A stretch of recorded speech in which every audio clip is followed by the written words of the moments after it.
What's up mga kabikers? Ngayon mag-change oil tayo ng Honda Click version 3. Bago tayo magsimula, ito yung mga gagamitin nating mga kagamitan. Una sa lahat, kailangan natin ng langis pang scooter. Pangalawa, kailangan natin maghanda ng lalagyanan para sa use oil. Pangatlo, gumamit ako ng imbudo para hindi matapon ang langis na isasalin kong bago. Gumamit din ako ng plies at basahan para mabuksan ang cover na pagsasalinan ng langis.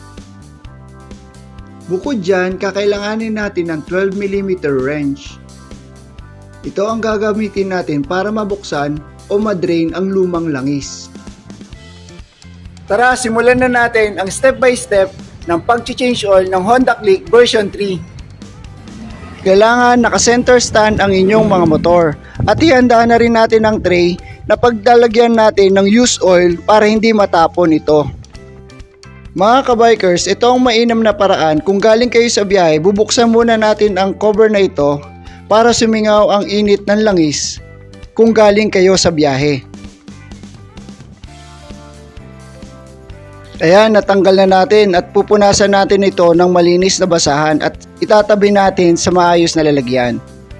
Punasan na rin natin ang mga paligid nito para malinis. Pag naglagay tayo ng langis, hindi siguradong papasok ang mga alikabok dyan. Simulan na natin baklasin ang drain plug gamit ang 12mm wrench. Ito ang nut na tatanggalin natin para madrain ang used oil. Pipihitin natin ito pakaliwa kung tayo ay nakaharap sa may motor natin. Kapag naluwagan nyo na, pwede nyo na itong kamayin hanggang sa matanggal nyo na ang nut at madedrain na ang used oil nito. Ayan, natanggal na ang nut. So, hintayin lang natin madrain lahat ng used oil. Eto na mga kabikers, na-drain na lahat ng used oil. So, pwede na nating ibalik ang nut para mailagay na rin natin ang bagong langis sa makina. Dahan-dahan lang mga kabikers ang paghigpit sa nut para hindi ma-lost thread ito. After natin mahigpitan, eto na, ilalagay na natin ang langis gamit ang imbudo para siguradong hindi ito matatapon. Mga kabikers, ang Honda Click version 3 natin ay 800 ml lang ang kailangan na langis.